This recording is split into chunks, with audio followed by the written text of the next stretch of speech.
Bonjour à tous.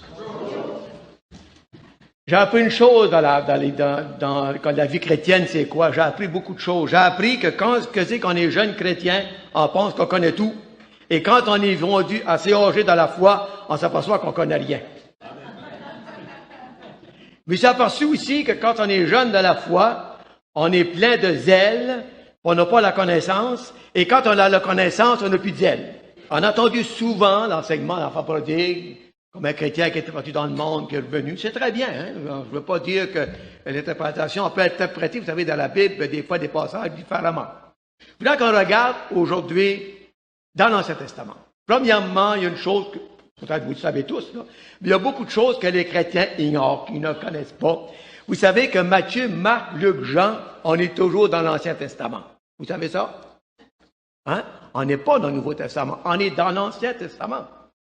Jésus est né sous la loi, puis Jésus est mort sous la loi. Il ne faut jamais oublier ça. Donc, les 4 évangiles s'adressent premièrement au peuple juif, qui était sous la loi. La loi a pris fin à la Pentecôte. Jésus, dans le temps qu'il était sur la terre, a été circoncis, il a fait la loi. Il faisait le sabbat. D'accord? Il faisait les commandements. Donc, il était sous la loi, il faisait la Pâque, il faisait tout cela, et donc, il était sous la loi. Et donc, on doit interpréter beaucoup de passages dans les 4 évangiles en étant sous la loi et non sous la grâce. Prenez comme le vigneron, par exemple, la vigne, hein, le peuple. La vigne, c'est le peuple d'Israël, c'est pas l'Église, c'est le peuple d'Israël. Dieu s'adresse à son peuple. Et quand il dit, celui qui ne porte pas de fruits, il est coupé, puis jeté au feu. Bien, une question à vous poser. Qu'est-ce que ça prenait pour faire partie du peuple de Dieu dans l'Ancien Testament? Il fallait premièrement naître parmi le peuple juif. Le fait d'être né juif faisait de Dieu son père. Dieu n'était pas le père des juifs religieux. Dieu était le père de tous les juifs. D'accord? Et là, maintenant, Jésus-Christ revient dans ce monde et il va annoncer que le royaume de Dieu est proche. Il n'est pas encore là, mais il s'en vient. Donc, il est en train de leur dire qu'il y a un temps nouveau qui s'en vient. Et c'est pas le fait d'être né juif qui va faire le peuple de Dieu. Maintenant, Dieu va faire un peuple avec ceux qui étaient loin et avec ceux qui étaient près. Donc, avec le peuple juif et les païens. Dieu va faire un peuple nouveau. Et quand il dit à Nicodème, si un homme n'est pas né de nouveau, il ne peut pas rentrer. Nicodème n'avait jamais entendu ce langage. Comment un homme peut-il naître quand il est vieux? Et Jésus-Christ devait lui dire, tu es docteur de la loi, puis tu ne connais pas ces choses. Tu savais pas qu'est-ce qui avait été dit de moi dans l'Ancien Testament. Maintenant, si on regarde dans cette pensée-là, vous allez vous apercevoir qu'il y a beaucoup de passages. Premièrement, il y a beaucoup de fausses religions qui sont nées des 4 évangiles. Beaucoup de sectes. Prenez par exemple les Adventistes. OK? Les Adventistes, ils disent, ben écoute bien, le sabbat est sous la grâce. C'est dans le Nouveau Testament. Le sabbat est dans le Nouveau Testament. Jésus a fait un sabbat, les apôtres ont fait un sabbat, donc il faut faire le sabbat. Ben non. Quand Jésus a fait un sabbat, c'était normal qu'il fasse un sabbat. Il était sous la loi. Mais quand la grâce était venue, quand Christ a mis fin à la grâce, à la loi, puis la grâce a pris naissance, c'était fini tout ça. Ensuite, Armstrong, il a parti avec la pure vérité, parce qu'il dit dans la parole de Dieu, Jésus a dit au jeune homme riche, le homme dit à Jésus, que faut-il faire pour avoir la vie éternelle? Faire les 10 commandements. Ah ben, il a parti avec les 10 commandements. Maintenant, c'est pas ça du tout, là. Si on regarde clairement dans le Nouveau Testament, dans l'Ancien Testament, prenez Jean-Baptiste. Jean-Baptiste, la Bible dit qu'il est le plus grand de tous les prophètes. Il est le plus grand, d'accord? Il est le plus grand. Pourquoi que Jean-Baptiste était le plus grand de tous les prophètes? Qu'est-ce que Jean-Baptiste a fait de si extraordinaire pour qu'il soit le plus grand des prophètes? Oui, il a pointé Jésus en disant, voici l'agneau de Dieu qui ôte le péché du monde. Jésus a témoigné de Jean-Baptiste en disant ceci. Jean-Baptiste est le plus grand de tous les prophètes. Il n'y a pas d'homme qui est né d'une femme qui a été plus grand que Jean-Baptiste. D'accord qu'il l'a dit? Qu'est-ce qu'il dit ensuite? Mais le plus petit dans le royaume des cieux est plus grand que Jean-Baptiste. Expliquez-moi ça. Comment est-ce que Jean-Baptiste pourrait être le plus grand prophète puis être le plus petit dans le royaume des cieux? C'est pas compliqué. C'est que Jean-Baptiste faisait partie de l'Ancien Testament. Il ne faisait pas partie de l'Église. Jean-Baptiste n'avait pas le privilège d'être dans l'Église. Jean-Baptiste était l'ami de l'époux. Et non pas, il n'était pas d'épouse. Il faisait partie de l'ami. Et Jean-Baptiste, il est mort dans l'Ancien Testament, il est mort dans l'Ancienne Alliance, donc il n'est pas dans l'Église. Et le plus petit dans l'Église est plus grand que Jean-Baptiste parce qu'il est dans l'Église. Parce qu'il est l'épouse. Donc Jean-Baptiste, ce temps-là, faisait partie de l'ami des époux, de l'époux. Ensuite, Jésus dit ceci. Heureux ceux qui sont invités aux noces de l'agneau. Qui sont les invités aux noces de l'agneau? J'aimerais vous me dites, qui, d'après vous, est l'invité aux noces de l'agneau? Il ne peut pas être invité, c'est l'épouse. L'époux ne peut pas être invité, c'est l'épouse. Donc, quand on se marie, on l'épouse, il y a l'époux, puis il y a les invités. D'accord? Mais l'épouse ne peut pas être invitée. Elle est l'épouse. Les invités, ce sont toutes les sauvés de l'Ancien Testament, qui seront invités ce jour-là aux noces de l'agneau. Heureux les invités. Ben nous, on est l'épouse. Ben les invités, c'est tous ceux de l'Ancien Testament, sauvés par la grâce aussi, qui vont être là pour les noces de l'agneau. Ce sont eux les invités. Et non l'Église. L'Église, c'est nous, c'est l'épouse. Dans ce temps-là, beaucoup de fausses religions sont nées des 4 évangiles, parce que c'est sûr que quand on regarde les 4 évangiles, on est sous la loi, qu'on le veuille ou pas. Là. Et quand Jésus a mangé sa dernière Pâque, il a dit, j'ai désiré manger cette Pâque avec vous. La dernière Pâque que Jésus a mangée, qu'est-ce qu'il a fait après? Il a mangé la Pâque, qu'est-ce qu'il a fait ensuite? La dernière Pâque, il a pris du pain, il a dit, ceci est mon corps. Il a pris la coupe, ceci est mon sang. Voici le signe de la nouvelle alliance. Ben, elle n'était pas encore dans la nouvelle alliance. C'est le signe de la nouvelle alliance. Le Pâque suivant, c'était fini. C'était le repas du Seigneur. C'est le signe de la nouvelle alliance. Mais il faut que Jésus-Christ meure à la croix, qu'il ressuscite entre les morts, que le Saint-Esprit descende sur eux pour que la loi prenne fin et que la grâce commence. Donc, si on regarde maintenant la parabole, comme tout à l'heure, Jésus est venu, qu'est-ce que Jésus dit? Je suis venu pour les brebis perdues dans la maison d'Israël. Jésus n'est pas venu pour tout le monde quand il est venu. Il est venu pour son peuple uniquement. Et même à cette femme qui est venue demander à Jésus pour être guéri, il dit, il n'est pas bien qu'il a donné le pain aux chiens. Il n'est pas bien. Il a quand même répondu à la foi de cette femme. Mais on est toujours sous la loi. Il dit lui-même, je suis venu uniquement pour les brebis perdues dans la maison d'Israël. Et quand il envoie ses disciples 2 par 2, n'allez pas chez les païens. N'allez pas chez les païens. Le temps n'était pas encore venu. Jésus a dit, j'ai d'autres brebis qui ne sont pas de cette bergerie. Ils vont venir plus tard, mais ce n'est pas le moment encore. Maintenant, il était venu uniquement pour eux. Et quand on regarde l'enfant prodigue dans Luc chapitre 15, si on le regarde maintenant dans l'Ancien Testament, on peut le voir dans le Nouveau aussi, il n'y a pas de problème là. Aucun problème avec ça. Mais qu'est-ce qu'il dit? Premièrement, plusieurs disent, oh, ça s'adresse à un chrétien, parce que Dieu est son Père. Ah, Père, il parle du Fils avec le Père. Donc, il faut qu'il soit racheté. Mais non, l'Ancien Testament, les Juifs étaient le Père, Dieu était le Père de tous les Juifs. Qu'ils soient croyants ou pas croyants, il était le Père de tous les Juifs. Il était né d'Abraham, donc Dieu était son Père. Il dit au chapitre 15, au verset 11, il dit encore, un homme avait 2 fils. Le plus jeune de son père, mon père, donne-moi la part de bien qui doit me revenir. Et le père leur partagea son bien. Peu de jours après, le jeune fils, ayant tout ramassé, partit pour un pays éloigné où il dissipa son bien en vivant dans la débauche. Lorsqu'il eut tout dépensé, une grande famine survient dans ce pays. Il commença à se trouver dans le besoin.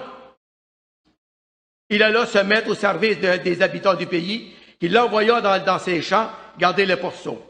Il aurait bien voulu se rassasier des carouches qui mangeaient les pourceaux, mais personne ne lui en donnait. Étant rentré en lui-même, il dit, combien d'employés chez mon père ont du pain en abondance, et moi je suis ici, je meurs de faim. Je me lèverai, j'irai vers mon père, je lui dirai, mon père, j'ai péché contre le ciel et contre toi. Je suis plus digne d'être appelé ton fils, traite-moi comme l'un de tes employés. Il se leva et alla vers son père. Comme il était encore loin, son père le vit. Il fut ému de compassion. Il courut se jeter en son cou et le baisa. Le fils lui dit, mon père, j'ai péché contre le ciel et contre toi. Je ne suis plus digne d'être appelé ton fils. Mais le père dit à sa serviteur, apportez vite la plus belle robe, revêtez-le, mettez-lui un anneau au doigt et des souliers aux pieds. tuez, amenez le foie gras, tuez-le, mangeons et réjouissons-nous. On va s'arrêter là pour tout de suite. Maintenant, si on dit que c'est un juif parce que, dans un sens, Dieu est à son père, on sait bien que les peuples juifs aussi, leur désir a été souvent de regarder les nations et d'être, ils ont voulu être comme les nations. C'est pas le peuple juif qui a dit un jour, on veut plus que tu règnes sur nous, Dieu, donne-nous un roi comme les nations. On veut ressembler aux nations. Et qu'est-ce que Dieu reprochait au peuple d'Israël? C'était de toujours vouloir imiter ou être comme les nations. Quand le peuple juif est sorti de l'Égypte, qu'est-ce qu'ils ont dit pour longtemps après? On était si bien en Égypte. On mangeait des cocons, on mangeait ci, on mangeait ça. Ils avaient tout oublié leur misère. Pourquoi qu'on ne retourne pas en Égypte? C'est un petit peu nous aussi dans le monde. Hein? On voudrait toujours tourner, on veut toujours retirer vers ces choses.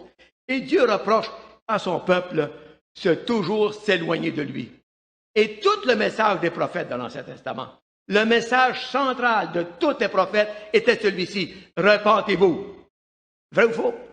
Repentez-vous. C'était le message de tous les prophètes. C'était le message de Jean-Baptiste. Repentez-vous. C'était le message des apôtres. Repentez-vous. Et c'est le message des évangéliques. Repentez-vous. Ça, c'est le mot qu'il faut garder. Beaucoup de gens vont aller en enfer parce qu'ils ne se sont pas repentis. Ils ont accepté Jésus-Christ, mais ils ne se sont jamais repentis. Donc, la repentance est le centre du message de l'Évangile. De l'Ancien Testament jusqu'à l'Apocalypse. Le mot repentir, c'était le message central de tous les prophètes. Et ça devait être notre message. Moi, j'ai eu la tristesse de rencontrer une femme. On va prendre quelques minutes pour vous en compter. Femme âgée de 85 ans. À 12 ans avant de mourir, a dit, une quinzaine d'années avant de mourir, elle dit, j'ai un secret dans ma vie que je dirais juste à M. Godin. Ils ont emmené moi chez nous, ils ont dit, maman, elle a un grand secret. Elle est toute une chrétienne, hein? Tout un secret, elle le dirait juste à toi. Bon, j'étais la voir, mais comme c'est une femme qui était bien aimée, quand j'arrivais là, tout le monde arrivait dans la maison, pas capable de jaser, pas capable de parler. Donc, j'étais quelques fois, je n'ai pas pu la voir, puis elle était sur le lit de la mort, elle m'a fait demander. Et quand j'arrivais dans la chambre, dans sa chambre, elle était dans une maison pour personne âgée, elle était en colère après moi. Il est trop tard. Il est trop tard. J'ai dit, comment tu fais qu'il est trop tard? Il est trop tard. Elle récitait juste ça. Il est trop tard, il est trop tard, il est trop tard. Et tout à coup, elle dit, je vais vous dire c'est quoi mon secret. J'ai un secret depuis une vingtaine d'années que j'ai jamais dit à personne. Et aujourd'hui, je vais vous dire mon secret. Je suis perdu. Je ne suis pas sauvé. Je vais mourir pour aller en enfer. Oh, tous les enfants étaient là. Voyons, maman, quand tu dis là, maman, c'est la pilule qui te fait dire ça. Maman, rappelle-toi les conférences qu'on a faites. Rappelle-toi les tapes que tu as faites. Ah, vas-tu aussi avec une tape? Voyons là. Non, rappelle-toi. Elle n'a jamais dit, rappelle-toi le jour où tu t'es repenti. Et moi, j'étais là. Puis tout étonné, parce que c'était toute une chrétienne. Hein? Oh, mon ami. Et moi, j'ai dit, madame, je vous crois. Et cette femme était en colère parce que les gens ne la croyaient pas. Elle les suppliait de le croire. Je suis perdu, je vais avoir en enfer. Ce lit d'amour, ça fait dur voir ça. Et moi, j'ai dit, madame, moi, je vous crois. On est parti chez nous tout croche. Je suis dans ma femme, moi, je ne suis pas capable de dormir. Je n'ai pas dormi de la nuit. Le lendemain matin, j'ai été la voir. Et je me suis battu avec le diable dans la chambre de cette femme, qui n'était pas convertie. Puis j'ai dit, comment ça se fait? Vous alliez à l'église, pourtant, vous étiez à repas du Seigneur, tout ça. Oui, mais quand j'étais petite, on m'a dit que j'étais sauvé. On m'a dit que j'étais sauvé. J'ai grandi en pensant, mais quand je vieillissais puis je voyais la mort venir, je le savais que je ne l'étais pas. J'ai eu toute la misère du monde à conduire cette femme au Seigneur. Il est trop tard. Et je vous dis, j'étais témoin dans cette chambre de la présence du diable. Et j'ai dû me mettre à genoux pied du lit pour dire, Seigneur, débarrasse cette chambre des esprits mauvais. Elle a fini par céder et se convertir. Ben, il y a beaucoup de gens dans les églises. C'est pas parce que tu es assis ici que tu es sauvé. C'est pas parce que tu lis ta Bible à tous les jours que tu es sauvé. C'est pas parce que tu rends témoignage que tu es sauvé. C'est pas parce que tu jeûnes que tu es sauvé. Tu es sauvé parce que tu es repenti. Et on dirait qu'aujourd'hui, on a de la misère à dire ce mot-là. Repentez-vous. Repentez-vous. C'est ça le message de l'Évangile. Et l'enfant prodigue ici, là, hein, il est son père, il était dans l'abondance. Donne-moi la part qui me revient. Moi, je regarde vers le monde, il y a du plaisir à voir dans le monde. Dites-moi, est-ce qu'il y a du plaisir dans le monde? Y a-t-il du plaisir? Oui. Mais soyez assurés, hein. Peut-être du monde riche, je ne vous connais pas. Mais si vous êtes pauvre, là, rendez grâce à Dieu. Si vous êtes pauvre, rendez grâce à Dieu. Parce qu'il y a beaucoup de péchés, tu n'auras pas le moyen de te payer. Il y a des péchés qui sont réservés uniquement aux riches, parce que ça prend pas de l'argent pour l'avoir. Comprenez-vous l'idée? Soyez, moi, ben, je meurs, moi, quand je suis de mourir, moi, dis, Seigneur, merci, parce que j'étais pauvre toute ma vie. Puis il y a beaucoup de péchés, je n'ai pas été capable de me payer. Et hier, on parlait des scandales des mères. Et j'ai dit à mon fils qui était là, j'ai dit, si tu avais été là, tu aurais peut-être fait la même chose. D'accord? Mais l'enfant prodigue, ici, il a levé les yeux un petit peu comme l'autre, il a vu qu'il y avait du plaisir à voir. Donne-moi la part qui me revient, parce que moi, je m'en vais. Je vais avoir du plaisir. Il y a beaucoup de chrétiens qui sont comme ça aussi. On veut du plaisir. Et lui, en tant que lui, il est parti avec l'argent de son père. Et vous savez que de l'argent, ça passe vite. Et le jour où c'est rendu qu'il n'y avait plus de scène, plus rien, il a commencé à garder les porceaux, manger avec les cochons. Et là où est la bonne chose, c'est quand il a commencé à réfléchir. Il a commencé à réfléchir. Premièrement, on voit qu'il s'est obstiné avec son père. Il ne voulait plus rester chez lui. Il s'est obstiné. Il était égoïste. C'est la séparation. Il est parti. Et c'était le plaisir du monde. Il se l'est payé, le plaisir. Il y avait de l'argent pour le payer. Mais quand il n'y a plus une scène, il y a beaucoup de péchés pour ne plus se payer.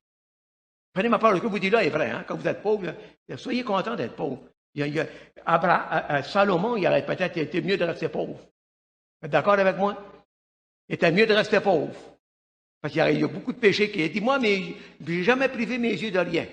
Mais moi, je les ai privés de beaucoup de choses quand je n'ai pas le moyen de lui donner ce qu'ils veulent voir. Je suis bien content de ça. Bon. Ensuite, c'était la destruction totale spirituellement, l'humiliation puis la famine. Ça, c'était sa situation à lui. Et quand il était dans le fond du baril, il a commencé à réfléchir. Et se convertir, il faut premièrement réfléchir. Il faut premièrement raisonner. C'est la première chose qu'il faut faire, il faut penser. Bon. Et à penser quoi? J'étais bien chez mon père. Moi, j'étais dans l'armée, puis quand j'étais dans l'exercice en Kyrgyzstan avec des maringouins, là, avec 2 moteurs, là, ils partaient avec des morceaux, là. J'ai vu ça, moi, là. Et quand j'étais couché dans ma petite tente, puis les pattes me sortaient dehors, là, je pensais à mon lit que j'avais chez nous. Je regrettais d'avoir parti de chez nous. Puis on était bien chez nous. Je couchais avec une paillasse quand j'étais jeune, mais j'étais mieux là. On réfléchit parfois. Et on commence à raisonner ou à réaliser ce qu'on avait, ce qu'on n'a plus. Il ne pouvait plus se le payer, il n'y avait plus. Là. Il avait eu l'héritage, il avait tout dépensé. Il a commencé par réfléchir. Il a commencé par regretter. Mais regretter n'est pas suffisant. C'est peut-être le premier pas pour la repentance, mais il a commencé par regretter. Il a descendu, il a commencé à rentrer en lui-même, il a commencé à réfléchir sur ce qu'il était. Et je crois que l'enfant prodigue est la plus belle image de la repentance qu'on a dans la Bible. Parce qu'il a dit quoi? Je me lèverai. Je me lèverai, puis j'irai vers mon Père. Je me lèverai, puis j'irai. Pour se convertir, il faut se lever, puis il faut aller. Pour se convertir, il faut être capable de se lever, puis d'y aller. J'irai vers mon Père. Puis je vais dire à mon Père, je ne suis pas digne d'être ton fils. C'est loin d'être comme un pasteur que j'avais, moi, qui disait, devant la chair en avant, Dieu il est chanceux de m'avoir, parce que j'aurais pu être un grand ténor. Lui, il a fait de grâce à Dieu. C'était lui qui fait de grâce à Dieu. Je me suis posé qu'il était converti, entendons-nous, là. Quand on parle de même. Dieu est chanceux, il disait ça comme ça. Dieu est chanceux de m'avoir, j'aurais pu faire un grand ténor. Ouais. Un grand ténor, peut-être, mais pas ténor. Moi, en tout cas, je ne peux pas avoir un grand chanteur. En parlant de ça, il y a 3 semaines, je passais chez nous, il y avait des invités, puis il y avait des inconvertis, puis j'étais parti de mon élan. Hein. Puis j'ai dit au gars, viens chanter, on va chanter tel que je suis. Et il commence à jouer tel que je suis, puis moi, j'oublie que j'étais devant le micro, puis je chante tel que je suis, enregistré. Les gens, quand on dit ça, le dimanche d'après, il arrive à l'église, il dit, vous savez, M. Godin, il n'est pas menteur du tout, hein. Il dit tout la vérité. Qu'est-ce qu'il y a? C'est vrai qu'il chante mal. On l'a enregistré. Ben moi, je n'ai pas pensé de m'éloigner, j'ai resté devant le micro. Ben, ils n'entendent juste pas chanter dans le micro, ils n'entendent pas les autres. Ça a l'air épouvantable. On ne peut pas tout avoir, hein. Moi, je sais que je chante mal, en tout cas. Maintenant, j'irai vers mon père. Je lui dirai à mon père, je ne suis pas digne d'être ton fils. Traite-moi comme l'un de tes serviteurs. Traite-moi comme l'un de tes esclaves. C'est juste ça que je te demande. Il n'a pas dit, écoute, bonne nouvelle annoncée, je m'en viens. Là. Non. Dans la tête basse, il a dit, je suis pas digne. Qu'est-ce que le Père fait? Le Père, on peut voir qu'il l'attendait. On peut voir que le Père priait pour lui. Le Père, ici, c'est l'image de Dieu, hein? Il l'attend. Il le voit venir. Il court vers son fils, les bras grands ouverts. Mon fils. Et lui, il répète à son père, je ne suis pas digne d'être ton fils, traite-moi comme le Dieu. Qu'est-ce que son père fait? Hein? Première chose, il dit, apportez une nouvelle robe. Et la robe ici est l'image de la conversion. Et dans l'enfant prodigue, on voit un homme qui n'était pas converti. Un homme qui n'était pas converti. Un juif qui se convertit, fait du tapage. Donc, on voit ici, premièrement, amène-moi la plus belle robe. Puis qu'est-ce qu'on lit dans Zacharie chapitre 3? Regardez avec moi dans Zacharie chapitre 3. Il dit au chapitre 3, « Il me fit voir Josué, le souverain sacrificateur, debout devant l'ange de l'Éternel et Satan qui se tenait à sa droite pour l'accuser. L'Éternel dit à Satan, que l'Éternel te réprime, Satan, que l'Éternel te réprime. Lui qui a choisi Jérusalem, n'est-ce pas un tisan arraché du feu? Or, Josué était couvert de vêtements sales. » Qu'est-ce que ça veut dire, le vêtement sale? Il était dans ses péchés. Il était couvert de vêtements sales. Il se tenait debout devant l'ange. Peut-être les vêtements sont peut-être propres, mais Isaïe, vous savez, quand Dieu y a parlé, Isaïe, qu'est-ce qu'Isaïe a dit? Malheureux que je suis. Malheur à moi. Malheur à moi. Plus on s'approche de Dieu, plus on s'aperçoit qu'on est sale. Donc, il y avait des vêtements sales. Il se tenait debout devant l'ange. L'ange, prenant la parole, dit à ceux qui étaient devant lui, ôtez-lui les vêtements sales, puis il dit à Josué, vois, je t'enlève ton iniquité et je te revête d'habits de fête. Donc, il y a une conversion. La conversion, c'est changer d'habit. Vous savez que la robe, dans l'Apocalypse, hein, quand ils sont vêtus de robes blanches, qui sont vêtus de robes. Quand on s'est converti, on a revêtu Christ. On a une nouvelle robe maintenant. Et le Père, la première chose qu'il voit, qu'est-ce qu'il voit? Il voit vraiment un fils repentant. Quand il dit la première parole, je ne suis pas digne d'être ton fils, il voit son fils repentant. La première chose qu'il voit, amenez-lui une robe. Enlève ces vieilles robes, enlève tes vieux vêtements, on va te revêtir d'une robe neuve. Qu'est-ce qu'il dit ensuite? Mettez-lui un anneau au doigt. Mettez-lui un anneau au doigt. Ah, plusieurs qui sont mariés ici, vous savez, moi j'ai un anneau au doigt. Qu'est-ce que ça veut dire, ça? Qu'est-ce que ça veut dire, mon anneau? Oui, ça veut dire que j'ai fait alliance avec la femme avec les cheveux blancs qui est là. Elle marche avec une canne, mais c'est quand même ma femme de ma jeunesse. Quand tu es jeune, qu'on l'a rencontrée. Mais ça veut dire que j'appartiens à cette femme. Ça veut dire que cette alliance m'a scellé. Je suis scellé, j'appartiens à cette femme, je n'ai pas le droit d'aller vers l'autre femme, je lui appartiens. Je vais vous dire à quel point je lui appartiens. Un jour, dans ma femme, je me coupe la barbe. Elle dit, tu la coupes pas, je la coupe, je la coupe pas, je la coupe, je la coupe pas. Et elle dit à moi, elle dit, c'est-tu mon corps ou maintenant le tien? Puis j'ai dit, tiens, ben, j'ai décidé de garder la barbe. Je l'ai gardée. C'est comme ça, vous savez. Donc, quand on a tous le verset de la Bible, on en trouve toujours. Et j'ai gardé ma barbe. Est-ce qu'elle avait raison? Oui, elle avait raison, oui. Oui. Là, matin, je me suis habillé, elle m'a pas vu que m'habiller. Ça voit mes bas, elle va dire, mes bas ne marchent pas avec la cravate. La cravate ne marche pas avec les bas. Elle me dit des fois, mets ce que tu veux. Mets ce que tu veux. Après, j'ai mis ce que je veux. Elle dit, enlève ça, c'est pas de bon sens. Enlève ça.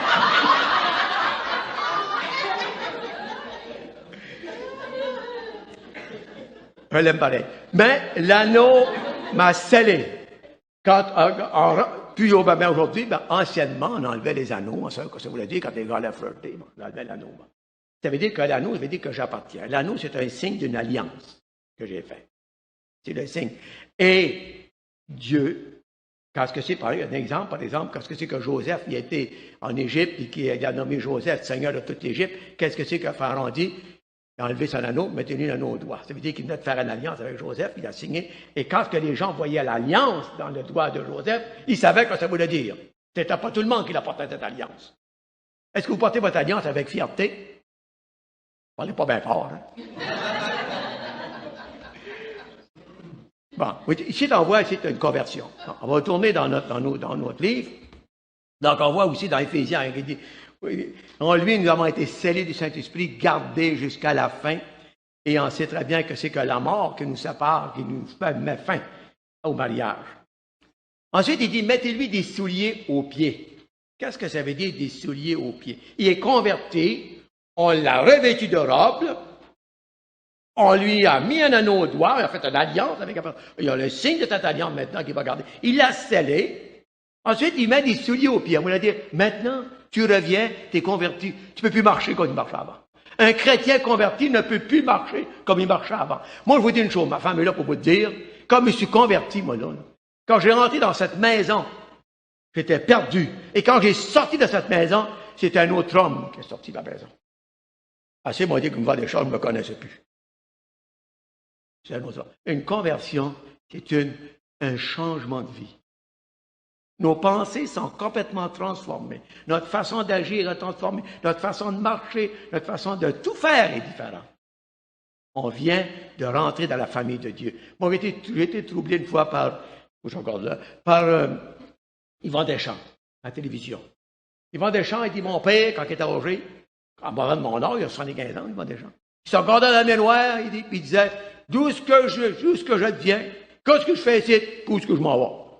Il dit, mon père, il est mort sans jamais trouver cette réponse. Puis il dit, moi, rien de mon père, quand il se regarde dans le miroir, je me regarde dans le miroir, puis j'ai la même question que mon père. Savez-vous ce qu'Yvan Deschamps a dit? Je donnerais tout pour avoir de la paix. J'ai entendu, moi, il a parlé à une émission, et puis il était interviewé, puis il était très sérieux. Il ne faisait pas rire personne. Il a dit, je suis l'homme le plus malheureux. Et sa femme lui dit, ben, donne ton argent. Il dit, je l'ai donné. J'ai donné plusieurs à mes enfants. J'ai donné le Chaînon. Il a donné. Je suis aussi malheureux. Il a dit ceci. Les seules personnes que j'ai trouvées qui ont la paix, ce sont ceux qui ont la foi. Je connais mes amis croyants. Eux ont la paix. Et je donnerais tout pour avoir la foi. Mais moi, je parle à la télévision, je lui parle, il va des champs. Il ne m'attend pas comme des raisons. Envie de quoi? Vous savez, on a un cadeau que le monde désire avoir. C'est la paix. La paix du cœur, la paix de l'âme. Il peut nous arriver n'importe quoi.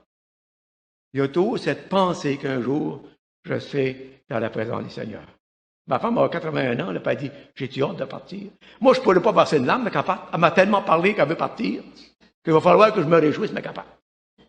Pourquoi? Parce qu'elle est rendue chez eux. Fini la misère, là. Fini la misère, là. Ne plus, là. On a une espérance que le monde n'a pas. Et le monde désire. Et moi, Yvan Deschamps m'a vraiment troublé quand j'ai entendu ça. Et j'ai commencé à prier pour lui depuis ce temps-là. Seigneur, mets quelqu'un sur son chemin. La paix coûte combien? Dis-moi, c'est quoi, c'est coûter la paix? Il est prêt à donner tout ce qu'il y a. C'est le premier cadeau que Dieu te donne après le salut. Dans le salut, la paix, compris. Et le jeune homme qui revient de la paix. Maintenant, on va tourner de nouveau dans Luc chapitre 15. On voit maintenant l'autre, le fameux pharisien. Hein?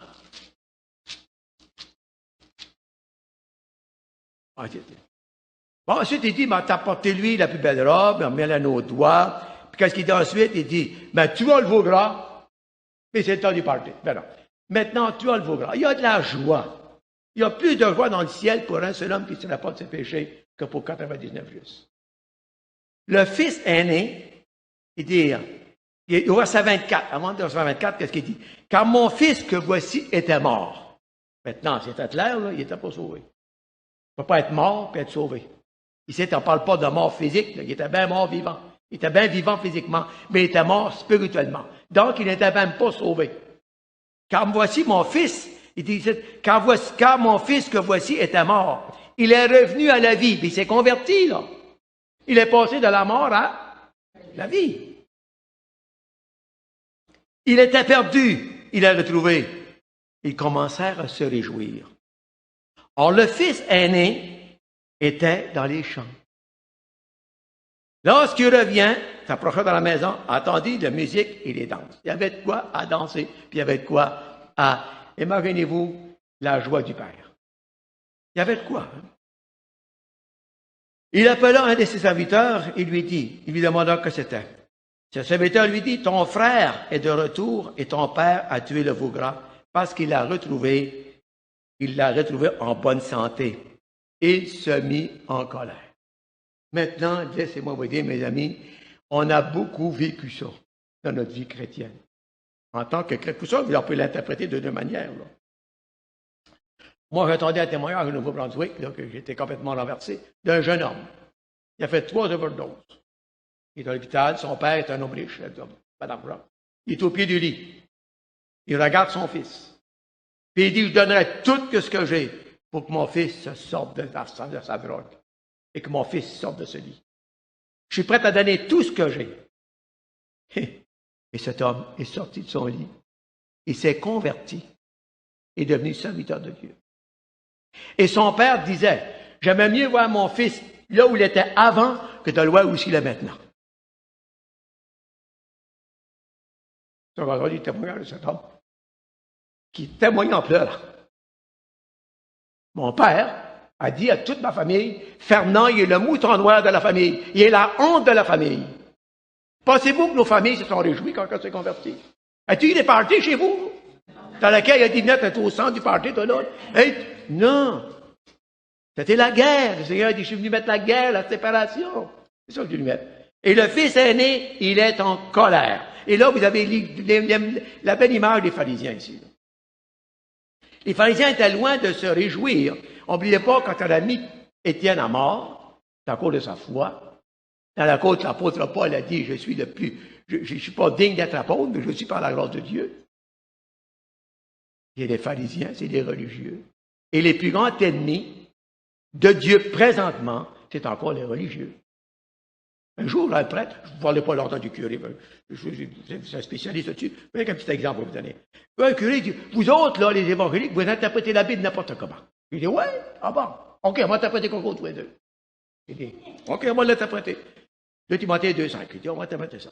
Il y a un seul Dieu. Oui. Un seul Dieu, il était d'accord avec moi, là. Un seul médiateur entre Dieu et les hommes, c'est Jésus-Christ. On lui dit, interprète-moi ça. Il n'était pas capable. Il y a combien d'intermédiaires? Il y a un seul Dieu, tu es d'accord avec ça? Il y a combien d'intermédiaires? Un. Comment il s'appelle? Jésus-Christ. Qu'est-ce que tu fais avec Marie? Qu'est-ce que tu fais avec tous tes saints? Et là, j'ai dit, qui interprète mal? Dis-moi ça, là. Je veux le savoir tout de suite. Dis-moi ça. Il ne pouvait pas.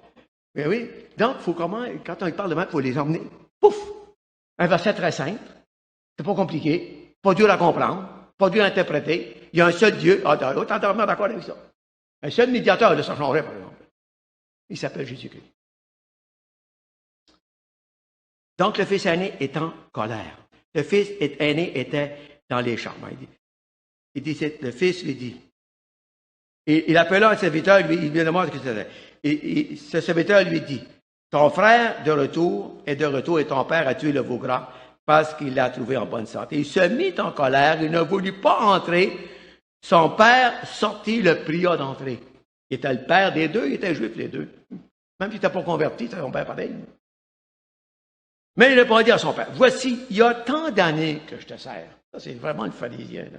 Il y a tant d'années que je te sers, sans avoir jamais transgressé tes ordres. Et jamais tu m'as donné un chevreau pour que je me réjouisse avec mes amis. Et quand ton fils est arrivé, celui qui a mangé ton bien avec les prostituées, c'est pour lui que tu as tué le veau gras. Mon fils, mon enfant, lui dit le père, tu es toujours avec moi. Et tout ce que j'ai est à toi. Mais il fallait bien s'égayer et se réjouir parce que ton frère, que voici, était mort. Il est revenu à la vie parce qu'il était perdu et qu'il est retrouvé. Est-ce que le père avait raison de se réjouir? Et quand on regarde dans la parole de Dieu, quand on regarde le publicain avec le pharisien, qui rentre dans le temple, vous avez l'exemple des deux ici. Le publicain, c'est vraiment l'enfant prodigue qui revient, en se frappant dans l'estomac et en se penchant la tête. Il n'ose même pas lever les yeux, la Bible nous dit, vers le ciel. Il n'ose même pas lever les yeux. Il se frappe en disant, aie pitié de moi, aie pitié de moi. On va les lire, hein? OK, dans Luc 18, verset 9. On connaît très bien ce passage-là. Il dit encore cette parabole en vue de certaines personnes persuadant qu'ils étaient justes Il ne faisait aucun cas des autres. 2 hommes montèrent. Donc, on a les 2 ici, là. 2 hommes montèrent au temple pour prier. L'un était pharisien et l'autre publicain. On sait très bien que les publicains n'étaient pas trop aimés. Hein? Le pharisien debout priait ainsi en lui-même. « Ô Dieu, je te rends grâce de ce que je ne suis pas comme le reste des hommes, qui sont ravisseurs, injustes, adultères, ou même comme ce publicain. Je te rends grâce, Seigneur, je ne suis pas comme lui. Je jeûne, c'est vraiment les pharisiens, je jeûne 2 fois par semaine.